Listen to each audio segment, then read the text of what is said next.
Hello students, कैसे हैं आप लोग। उम्मीद करता हूं कि स्वस्थ होंगे। आइए क्लास 9th में मैं एनसीईआरटी के कुछ क्वेश्चन आप लोगों को बताऊंगा और उसके साथ ही साथ जो है गति का समीकरण भी बताया जाएगा। तो आइए शुरू करते हैं कि पहला क्वेश्चन है कि किसी वस्तु के एक समान व असमान गति के लिए समय दूरी ग्राफ की प्रकृति क्या है। समय दूरी या दूरी समय, कंफ्यूज मत होइएगा। कहीं पर दूरी समय लिखा होगा तो भी वही बात है, समय दूरी लिखा है वही बात है। तो देखिए असमान गति के लिए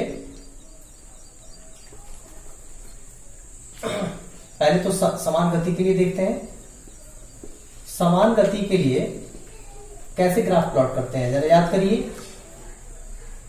इस पे समय को दिखाते हैं और इस पर दूरी को दिखाते हैं। समय दूरी ग्राफ खींचना है आपको, एक्स अक्ष और वाई अक्ष। तो समान गति के लिए एक स्ट्रेट लाइन मिलता है, बताया गया था, ठीक है। और असमान गति के लिए असमान गति के लिए सेम वही एक्सिस बनाएंगे, वही एक्सिस एक्स एक्सिस। इस पे समय को ही दिखाएंगे और इस पर दूरी को ही दिखाएंगे, ठीक है। लेकिन कैसा मिलता है, एक कर्व मिलता है, इस तरह से बताया गया था। तो आप देख सकते हैं कि प्रकृति कैसी होगी। तो प्रकृति जो है यहाँ पे आप लोग लिख लेंगे कि एक समान गति के लिए ग्राफ एक सीधी रेखा मिलती है। इतनी बात मेरी लिख लेंगे इसके आंसर में, वीडियो को पॉज करके, कि एक समान गति के लिए समय दूरी ग्राफ एक स्ट्रेट लाइन मिलती है, यानी कि एक सीधी रेखा मिलती है। जबकि असमान गति में समय दूरी ग्राफ एक कर्व मिलता है, एक कर्व रेखा मिलता है, ठीक है। कर्व मतलब वक्र रेखा मिलता है, ठीक है। तो यानी कि असमान गति में समय दूरी ग्राफ एक वक्र रेखा मिलती है, जबकि समान गति में एक सीधी रेखा मिलती है, ठीक है।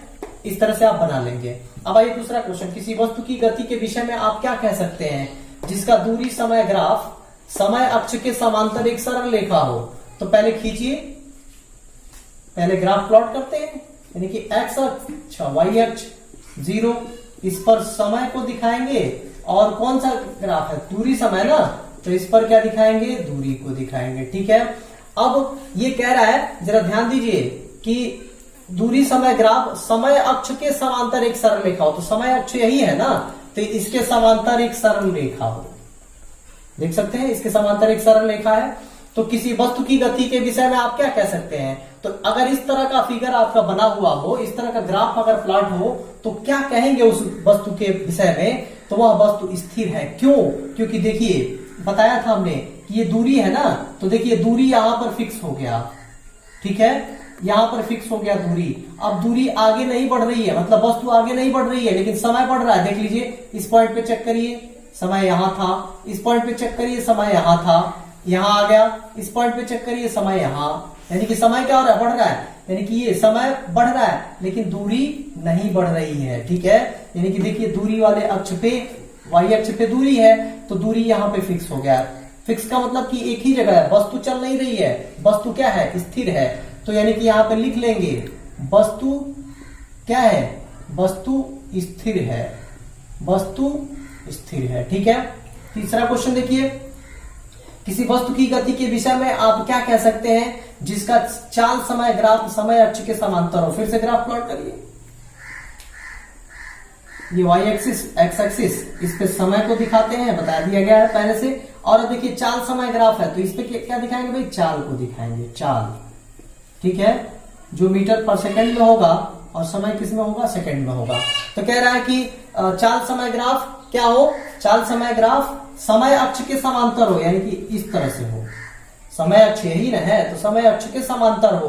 तो अब ये क्या शो कर रहा है, तो आप देख सकते हैं, अगर मान लीजिए कि यह यहाँ पे 20 मीटर पर सेकंड हो, तो इसका मतलब कि वह वस्तु 20 मीटर पर सेकंड की चाल से ही क्या हो रही है, चल रही है। उसका चाल न तो बढ़ रहा है और न तो घट रहा है, समय बिल्कुल बढ़ रहा है, लेकिन समय के बढ़ने के साथ चाल इसका क्या है, स्थिर है, 20 मीटर पर सेकंड ही है जो हमने माना है, ठीक है। तो इसका मतलब क्या होगा कि यानी कि हर समान समयांतराल में अगर आप देखेंगे चाल को तो बराबर होगा। तो समान समयांतराल में अगर समान चाल मिल रही है तो इसका मतलब वह वस्तु एक समान चाल से क्या कर रही है, गति कर रही है। तो यहां पे लिख देंगे एक समान चाल से वस्तु गति कर रही है। ठीक है, यानी कि वस्तु की चाल क्या है, समान है। ठीक है, अब आइए लास्ट देखते हैं वेग समय ग्राफ के नीचे का क्षेत्र, नीचे के क्षेत्र से मापी गई राशि क्या होती है। बताए थे आप लोगों को कि ये क्या होती है भाई, आंसर सीधे सीधे आप लिखेंगे। देखिए वेग समय ग्राफ, ये समय और ये इस पे वेग। ठीक है, तो अब देखिए अगर हम ऐसे एक जो है ग्राफ प्लॉट करें तो इसके नीचे अगर दो बिंदु यहां ए और बी ले लें तो इसके नीचे का क्षेत्र ये क्या बताता है, विस्थापन को बताता है। क्या बताता है भाई, बता दिए हैं इसको, विस्थापन को बताता है। विस्थापन अथवा दूरी दोनों होता है। तो यहाँ पे वेग लिखा गया तो हम क्या लिखेंगे, यहाँ पे विस्थापन लिखेंगे। चाल लिखा गया होता तो क्या लिखते, दूरी लिखते। ठीक है, तो यानी कि ये जो है क्या बताएगा, विस्थापन को बताएगा। अब आइए बताते हैं आप लोगों को गति के समीकरण। गति का समीकरण क्या है, तो महान वैज्ञानिक सर आइजैक न्यूटन ने किसी भी वस्तु की गति के विषय में जो है समीकरण दिया, और समीकरण में कहा क्या उन्होंने कि दूरी, ठीक है, समय और वेग में एक खास रिश्ता होता है, एक खास संबंध होता है, और उसी संबंध को उन्होंने जो है समीकरण के रूप में लिखा, समीकरण के रूप में दिया। कैसे दिया, कितना दिया, तो जो है न्यूटन साहब ने कहा कि गति के मुख्यतः कितने समीकरण होते हैं, तो गति के 3 समीकरण होते हैं। कौन कौन होते हैं भाई, तो पहला होता है v बराबर u प्लस ए टी, दूसरा होता है s बराबर U T plus half A T square, तीसरा होता है v स्क्वायर बराबर u स्क्वायर प्लस 2as। ये 3 समीकरण उन्होंने दिया, जहां आप लिखेंगे, जहां v यानी कि v बराबर अंतिम वेग, u बराबर प्रारंभिक वेग और t बराबर समय, और s बराबर क्या, दूरी या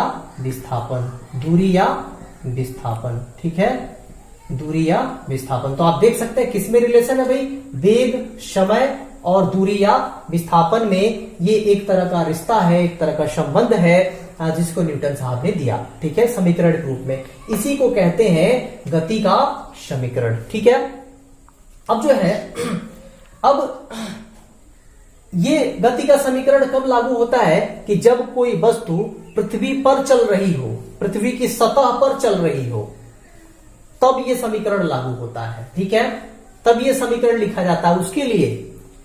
और ये समीकरण जो है, इस समीकरण का नोटेशन बदल जाता है, जो चिन्हों का प्रयोग है उसमें से कुछ चिन्ह बदल जाता है। कब, जब वस्तु पृथ्वी पर नीचे से ऊपर की तरफ जा रही हो। भाई कोई गेंद ले लीजिए और नीचे से ऊपर की तरफ फेंक दीजिए, तो वो भी तो गति कर रहा है नीचे से ऊपर की तरफ। और या छत पे खड़े होकर के बॉल को नीचे से ऊपर से नीचे फेंक दीजिए, ऊपर से नीचे, तो बॉल ऊपर से अब नीचे की तरफ गति कर रहा है, तो उस समय भी तो गति कर रहा है। तो उसके लिए समीकरण इन्होंने क्या दिया, तो अब आप लोग ध्यान देंगे, इसमें 2 केस बनेंगे। कब, जब वस्तु नीचे से ऊपर की तरफ जा रही हो और जब वस्तु ऊपर से नीचे की तरफ गति कर रही हो। ठीक है, 2 केस बनेंगे। तो अब देखिए, जब वस्तु नीचे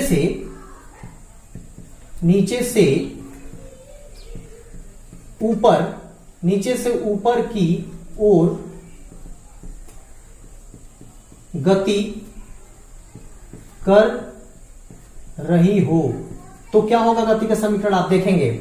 अब ध्यान दीजिए, कोई भी वस्तु जब हम ऊपर फेंकते हैं तो नीचे आ जाती है, ऊपर से फेंकते हैं तो भी नीचे ही आती है। यानी कोई भी वस्तु ऊपर से नीचे ही आती है तो किसके अधीन गति करती है, तो गुरुत्वाकर्षण के अधीन गति करती है। गुरुत्वाकर्षण बल कहाँ होता है? तो गुरुत्वाकर्षण बल पृथ्वी के अंदर होता है। पृथ्वी में गुरुत्वाकर्षण बल है और वह किसी भी वस्तु को अपनी तरफ खींचता है। ये जो है किसने बताया था? न्यूटन साहब ने बताया था।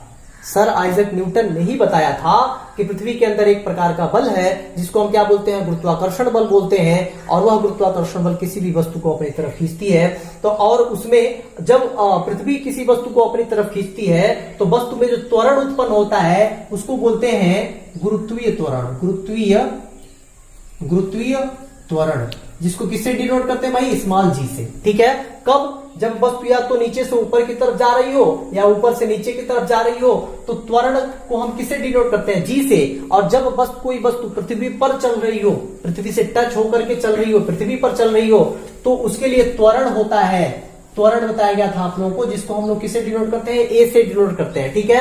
किससे डिनोट करते हैं? ए से। ये दिमाग में आप लोग बैठा लेंगे। तो अब इसमें त्वरण का भी तो यूज हुआ है। देखिए यहाँ पे एक नोटेशन भूल गया है। ए बराबर क्या होता है? त्वरण। ठीक है। ए बराबर त्वरण। ठीक है। तो ये त्वरण किसके लिए है? जब वस्तु पृथ्वी पर चल रही है। अब हम लोग डिस्कस करेंगे कि जो है जब वस्तु नीचे से ऊपर की तरफ जा रही हो। तो अब आप बताइए कि जब पृथ्वी पर वस्तु चल रही है तो दूरी यानी कि विस्थापन हो रहा है तो उसको हम एस से दिखा रहे हैं। अब जब वस्तु नीचे से ऊपर जा रही है तो हाइट पे जा रही है ना, ऊंचाई पे जा रही है ना। तो ऊंचाई की इंग्लिश क्या होती है? हाइट। HEIGHT। तो इसका पहला वर्ड यूज करते हैं आप विस्थापन के लिए या दूरी के लिए। ठीक है। तो अब जो है तो यहां पर क्या होगा? ये समीकरण में हम लोग किसके जगह पे किसको रख देंगे भाई? तो त्वरण ए के जगह पे जी रख देंगे।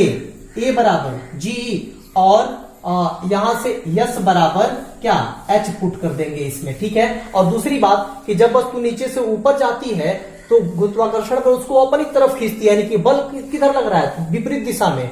पृथ्वी के द्वारा बल किधर लगता है? विपरीत दिशा में। वस्तु ऊपर की तरफ जाना चाह रही है और पृथ्वी उसको अपनी तरफ खींच रही है तो बल क्या लग रहा है? विपरीत लग रहा है। तो यहाँ पे चिन्ह क्या हो जाता है? माइनस। सब माइनस हो जाता है। अब आइए तो समीकरण लिखते हैं। तो ए की जगह पे क्या लिख देना है? जी। यस की जगह पे क्या लिख देना है? एच। इसी में और प्लस का क्या कर देना है? माइनस कर देना है, क्योंकि वस्तु नीचे से ऊपर की तरफ जा रही है। तो अब लिखिए जरा। तो भी बराबर क्या हो जाएगा? यू माइनस ए की जगह पे क्या लिखना है? जी और समय के लिए नोटेशन वही होता है टी।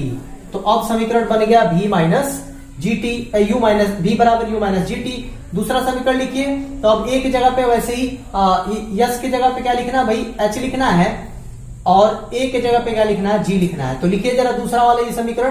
तो यस की जगह पे एच, तो एच बराबर यू टी, ये तो सेम रहेगा, माइनस प्लस की जगह पे क्या लिख देंगे? माइनस हाफ और क्या हो जाएगा? G T square. ठीक है। ये दूसरा इक्वेशन हो गया। ठीक है। और तीसरा इक्वेशन अब लिखिए आप। तो तीसरा इक्वेशन में यस बराबर एच ही लिखना है और ए बराबर क्या लिखना है? जी लिखना है। ठीक है। तो अब क्या होगा कि तीसरा इक्वेशन बी स्क्वायर बराबर यू स्क्वायर माइनस 2GH लिखना है। तो ये हो गया आपका तीसरा समीकरण। ठीक है। अब केस सेकंड देखते हैं। केस सेकंड में क्या होगा कि जब वस्तु ऊपर से नीचे आ रही हो, तो जब वस्तु ऊपर से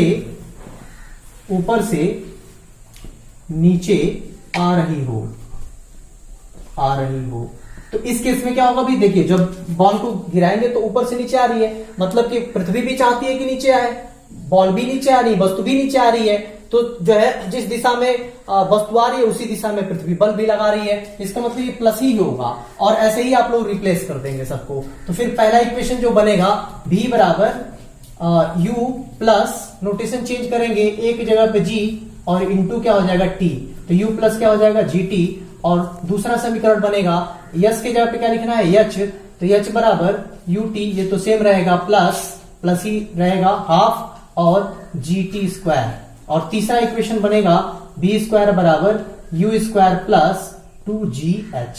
ठीक है। तो इस तरह से ये तीनों इक्वेशन इसके लिए हो जाएगा। तो मुझे उम्मीद है कि आप लोगों को यहां तक मेरी बात समझ में आ गई होगी। ये पूरा आप लोगों को समझ में आ गया होगा। अगले वीडियो में मैं आप लोगों को इसका जो है डेरिवेशन पढ़ाऊंगा, यानी कि ये समीकरण किस तरह से बना, ठीक, कैसे आता है ये समीकरण, कैसे इसका निगमन होता है, इन तीनों समीकरण का अगले वीडियो में बताएंगे। आज के लिए इतना ही। अगला वीडियो जल्द लेकर मैं आऊंगा। तब तक आप स्वस्थ रहिए और पढ़ाई जरूर जरूर करते रहिए। ढेर सारी शुभकामनाएं। धन्यवाद।